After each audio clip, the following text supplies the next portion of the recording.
So this is a video gaming story because like Windows, you play games on Windows, but obviously Windows 11 actually it was leaked 2 weeks before the announcement. Like people were using it, they were using ISO for it, which is like an ISO is like a file, for Windows, and it looks interesting. It's got a new like start button. They've gotten rid of live tiles. Even though I like live tiles, I like the idea of live tiles, but they don't always work. That's the only annoying thing. Like when you turn on the start menu, like watch, my tiles will probably not be working. See, like my Microsoft To Do one is working, but my mail one isn't even showing any email, and my Flipboard isn't showing any new news. Like it's really annoying. Sometimes it works, sometimes it doesn't. It's showing the photos. Probably shouldn't show my photos, but yeah. So yeah, it's annoying. That's the only thing that's really annoying about live tiles. It just doesn't consistently work, which is really annoying. Which I understand why they're getting rid of it. I liked it, but I like the aesthetic of it, but it just didn't work on paper. So they're obviously getting rid of live tiles. They're still gonna have widgets, which is gonna be their new live tiles. So if you scroll to the left, it'll show up a bunch of widgets of news stories, and they'll probably have apps specific for those widgets. Like maybe they'll have like a Netflix app in the widget, and you can click on it. And it'll show like, oh, this is Stranger Things season 4 is out or something, and it'll show that. But yeah, it looks cool. But this news story is going to be about the specific video game, the gaming relation to Windows 11. So this is from PC Gamer. Microsoft Sarah Bond explained why Windows 11 is going to deliver the best PC game experience yet. During What's Next for Windows live stream on Thursday, expanded on that statement. The new blog post on Xbox.com. Bond basing her assertion on the 3 pillars of superior graphics, amazing speed, and incredible game selection. With Auto HDR, a game doesn't even need to be built-in support for HDR to improve its looks. Direct storage, it brings modern SSD speeds to gaming, and with full Xbox Game Pass integration, and a whole world of games that will be on your fingertips with Windows 11. So obviously, a lot of games they have to have a specific HDR requirements, but obviously on Windows 11 they're doing Auto HDR for every game. Obviously, it won't be native, but it'll give the look of HDR. Direct storage, bringing modern SSD to gaming. I think that's probably the coolest thing about the Series X and Series S is the loading speeds and like the idea of quick resume. I just want to get Series S just for that because I primarily want to play on my PC because my PC is pretty good and it can run pretty much all the best games. But obviously the SSD stuff is really cool, and the idea of quick resume that seems really interesting. And maybe if they bring that stuff to the PC, because the PC already they have all the hardware, but they don't have the software that connects the two together.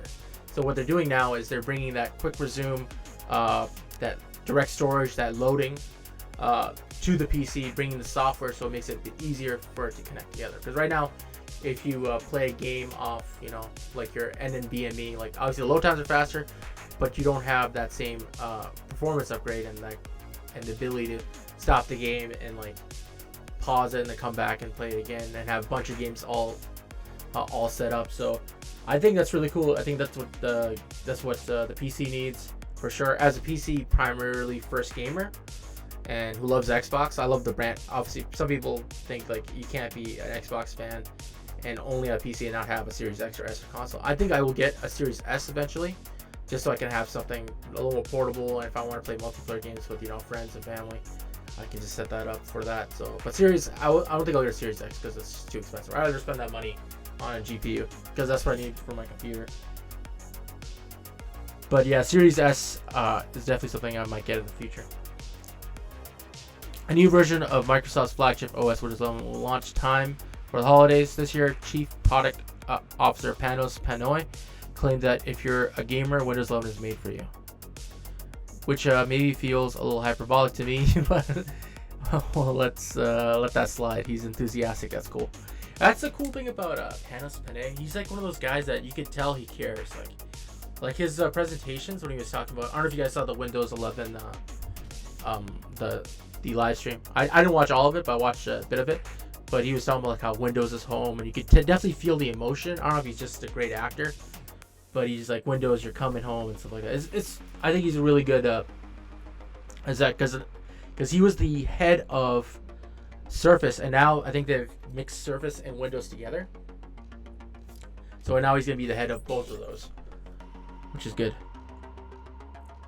And I've always liked the Surface devices. I never got one, but whenever I see a buddy with one, or like whenever I'm out and about, they look so sleek and nice. Especially the the Windows Pro. Was it the Surface Pro X? Those are really cool, like little devices. Let me keep going. Solid ratio, obviously it's a high dynamic range. I already went through this.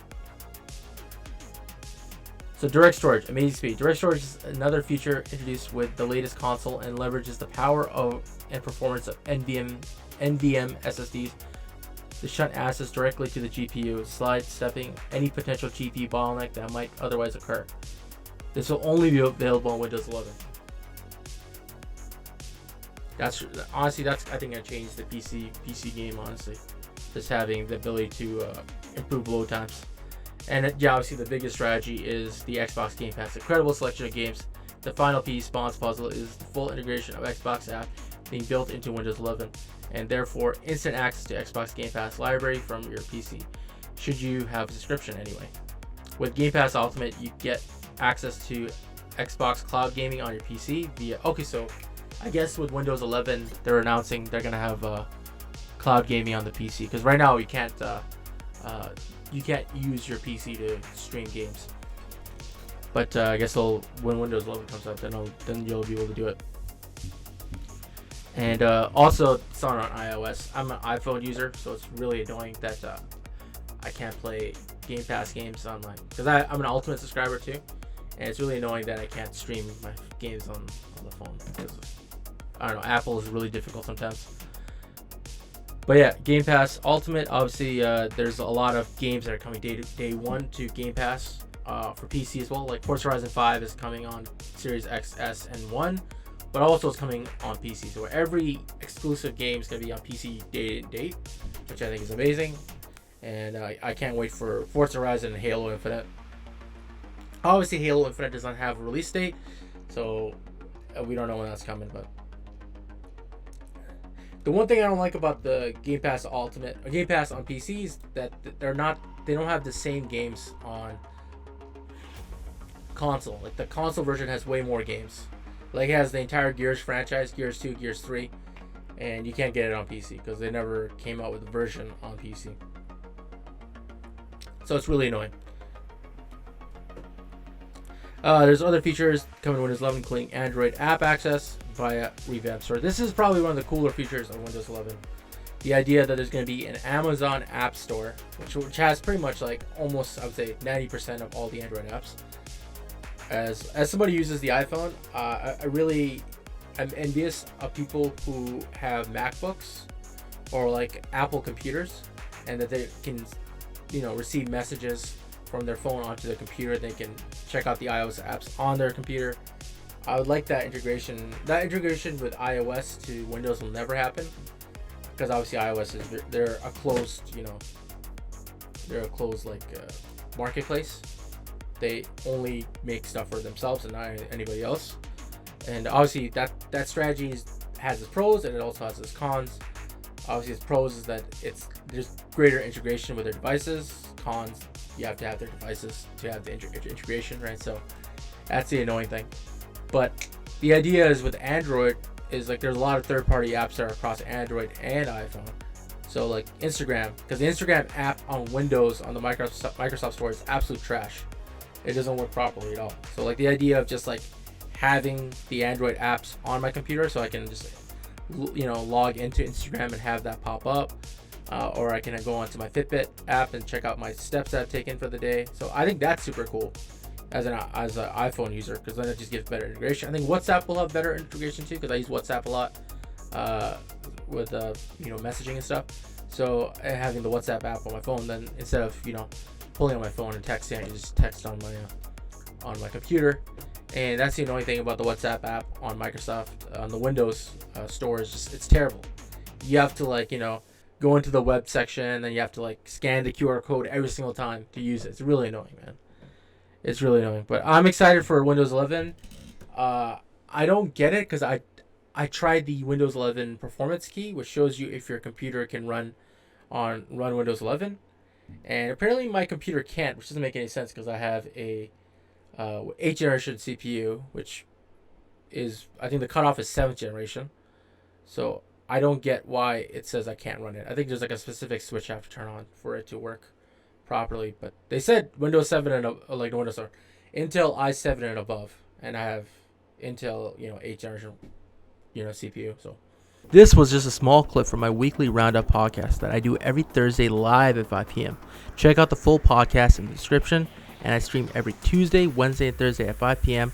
My Twitter, Instagram, Twitch are all the same name at Cole_Jake41, and you guys have an amazing day.